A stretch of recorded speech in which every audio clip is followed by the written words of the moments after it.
Is China building a robot army? Thousands of them are competing in the World Humanoid Games as China flexes its mechanical muscles. They've already broken human world records, but they've also had some pretty spectacular fails. America and China are fighting for the top spot in this robotics race. So in this episode, we're looking at what these games could mean for the future of tech, and whether one day robots could replace humans as soldiers on the battlefield. Here's the breakdown. You may have recently seen human-like robots doing stuff like this. And while some have broken records, like Usain Bolt's famous 100-meter sprint, others have been, well, less impressive.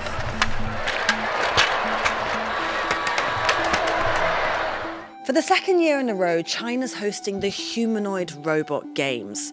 These so-called games in Beijing involve more than 2,000 robots from 16 countries. They're competing in sports ranging from running and boxing to football and table tennis. But it's not just an opportunity for creators to show off their latest robotic projects. It's also a chance for China to show just how far ahead of everyone else it is in the global tech race. New research suggests that in less than 10 years, the humanoid robot market could be worth $200 billion. And by as soon as 2035, China could have 24 million humanoids in its workforce. That could make up 4% of its workers. So, should we be worried? Well, last month America banned imports of new Chinese humanoid robots over what it says are unacceptable risks for security. China says all countries should work together to help develop the sector. But the US is also building its own humanoids. Elon Musk's company Tesla has even started to cut some of its car production to invest in more AI and robotics. And different kinds of robots are also being used across the world, including in wars. Drones are now regularly deployed on the battlefield. In Ukraine, human rights groups say short-range drones are now one of the biggest killers of civilians. Many say they've changed the future of war forever. Some experts have warned that humanoid robots could soon be developed into actual soldiers. But how likely is that? And how concerned should we be by how fast all of this tech is advancing? To help answer those questions, I'm going to bring in Rory Daniels from techUK. He's an expert in emerging tech and innovation. So thanks so much for joining us, Rory. We've all been watching these humanoid games in Beijing. What do you make of it all? Yeah, so obviously it's quite a spectacle, and I know lots of people that have tuned in and watched various events. And it's important to remember this is just the first, I think it's been going about a year now. It's in 2025, August, it was launched. And it's impressive. There are over 2,000 robots competing, over 660 teams, and some serious money and kind of manufacturing muscle behind it. But the real lesson for the UK, I think, in all of this is it's more about the format than the spectacle. And I think there's something in there about being bold, about creating this moment that people tune into and have a conversation around, and also including kind of a competitive element to it, because ultimately these teams are competing against each other, innovating as quickly as possible. And so there are lots of lessons that can be taken from the event, even if it's for now a little bit of a spectacle. What kind of lessons can we take from it? Well, as I said, be bold. Move into the future, I think, with a bit of kind of force and purpose. And these technologies, we don't quite know yet exactly what they'll be used for, but we know that there are different countries, different companies creating capabilities, developing capabilities quite quickly.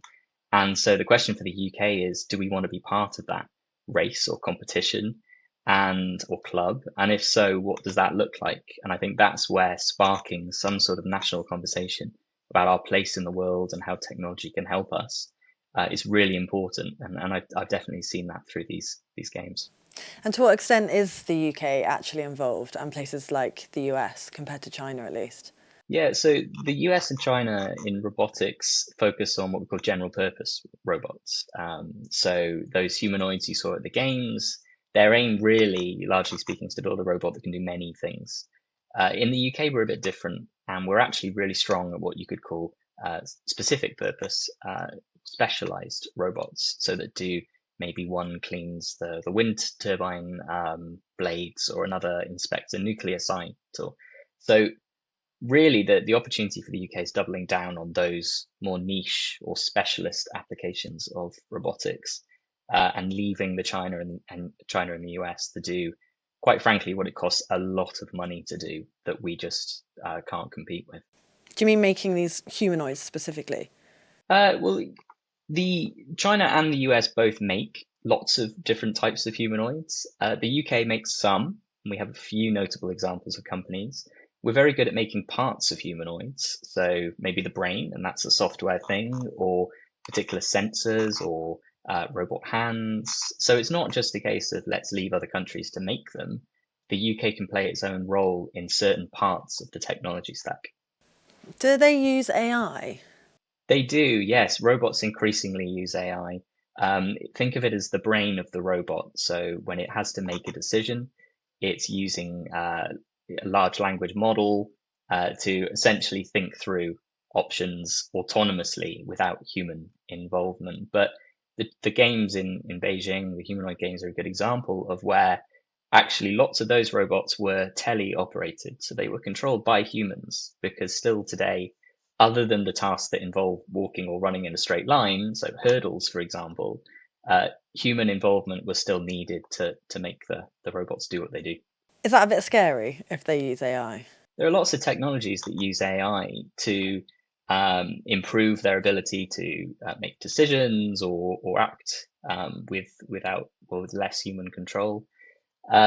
So it's a real opportunity to develop these technologies safely, and to build safeguards in that ensure we can trust them. But the opportunities that AI through robotics could unlock are absolutely huge, in manufacturing, in transport, in all sorts of sectors. So I'd see it as a huge opportunity.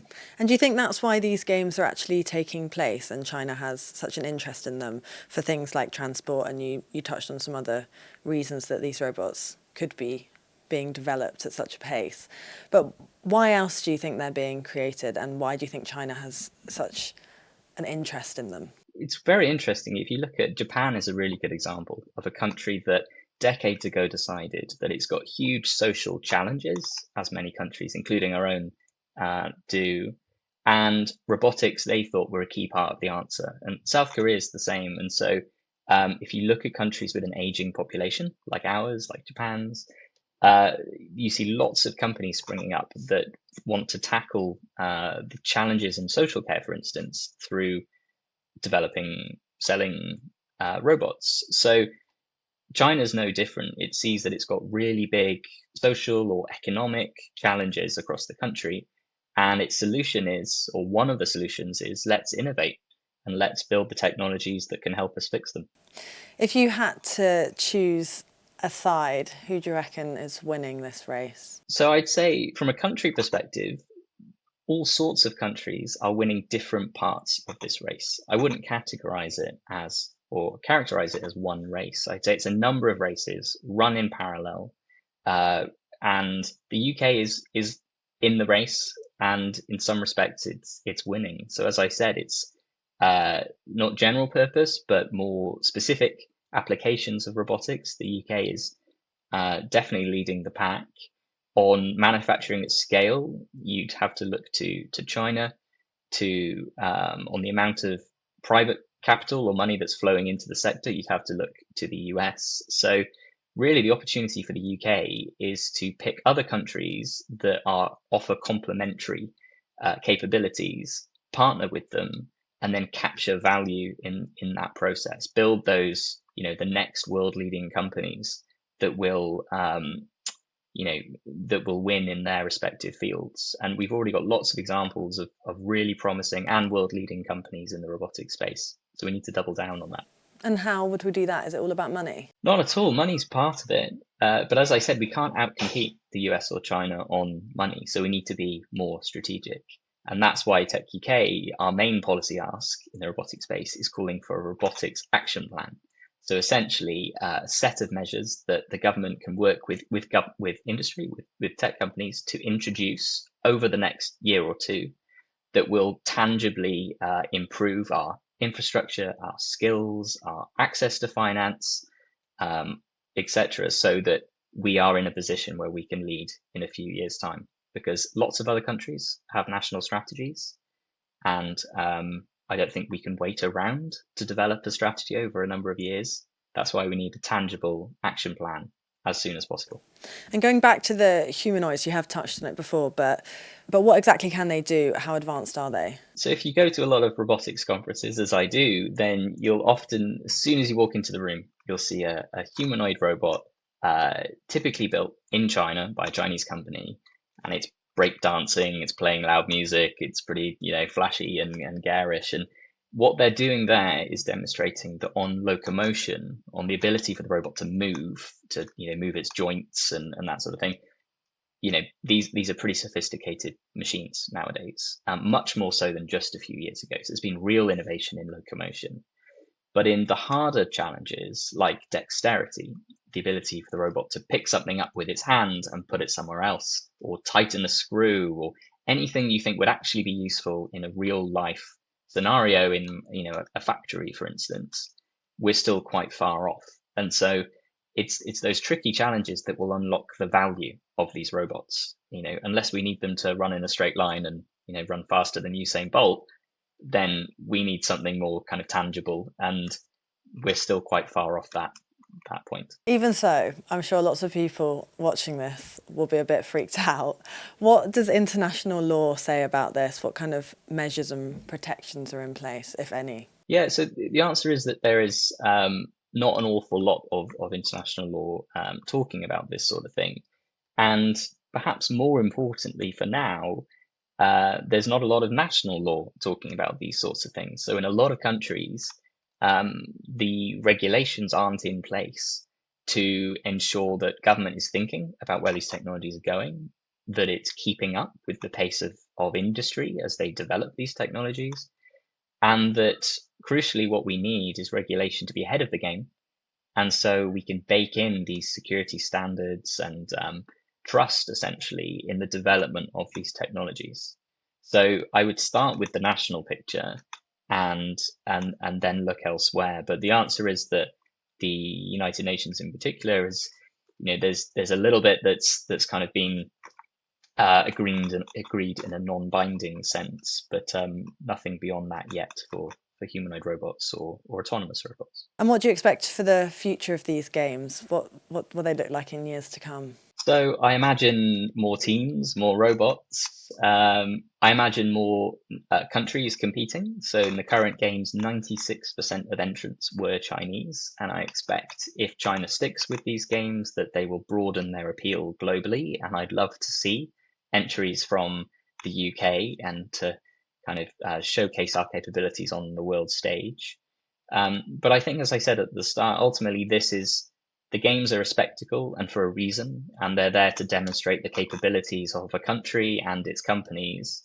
And you can imagine in the future, as social acceptance of robots and autonomous machines increases, as it tends to do with every wave of technology that we experience, the need for these games, I think, would diminish, and they will become less of a spectacle and more of more everyday life. Looking specifically at China and the US, because you've touched a bit on the UK doing well, what's going on there? What's going on with the race between the two in this area? As I said, they've both bet big on general purpose robotics, and humanoid robots are the, I guess, most notable example of general purpose robots. In science fiction, for instance, we've often imagined robots in human form, and so that's what a humanoid is. The US has bet big through, we call it venture capital, so in private investors putting a lot of money into companies, hoping that, taking big bets and hoping that one pays off. In China, a lot of the money has come through the state, but it's also come from traditional automobile manufacturers, car manufacturers like BYD, that realized they had huge supply chains and skills that could easily be pivoted to manufacturing humanoid robots. So both countries are taking different approaches. Both require a lot of money, a lot of physical infrastructure, manufacturing, supply chains, access to critical minerals. It's a game the UK isn't competing in, and quite frankly shouldn't compete in. But it'd be very interesting to watch what capabilities, what things robots will be capable of doing as a result of this competition. You seem much more excited than fearful. How excited are you by all of this and the potential for the future? I think the potential is absolutely immense. I think there are, real challenges that we have, spent decades trying to tackle, and that will become even larger in the future. So the social care crisis is a perfect example where we have no choice but to adopt technology to some extent. And I would like, and the industry would like, to be involved, to be collaborating with government from the start of that process, from when they start developing the technology, to ensure they have the safeguards in place to work responsibly and to be trusted. And I think if we see that strong industry government collaboration, and if we see the UK back the sector with a national action plan and real strategy behind it, then I think the UK has a real opportunity to use these technologies to tackle massive challenges that we're facing as a society and as an economy. Thanks so much for joining us, Rory. Thanks, Sophie. Did you enjoy this episode? What would you like to see next time? Let us know in the comments below. That's The Breakdown. Thanks for watching. See you next time.